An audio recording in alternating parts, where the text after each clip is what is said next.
আহা, বলো না যুবক, কতদিন হয় বলতেও পারো না ফজরের ওয়াক্ত কখন, ফজরের সূর্য কেমন, ফজরের হাসি কেমন, ফজরের বরকত কেমন।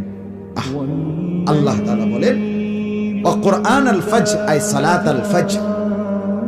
বাকি ফজরের নামাজকে কোরআন বলা হয়, মানে ফজরের নামাজ এটার নামাজও, আর এটার নামাজটাই কোরআন। তাফসিরে লিখছে মানে হলো এই, ফজরের নামাজ যেন কোরআনুল কারীমের লম্বা তেলাওয়াত দিয়ে মোড়াইয়া প্যাকেটিং করিয়া ফজরের নামাজ দেওয়া হয়েছে। ফজরের নামাজ যেন কোরআন মোড়ানো, কোরআন দ্বারা প্যাকেটিং করা। এই জন্য ফজরের নামাজের তেলাওয়াত কোরআন শরীফ লম্বা হয়, লম্বা হয় না? হ্যাঁ, লম্বা তেলাওয়াত স্বাভাবিক। যেই কোনো ইমাম 4 ওয়াক্ত নামাজের চাইতে ফজরের ওয়াক্তে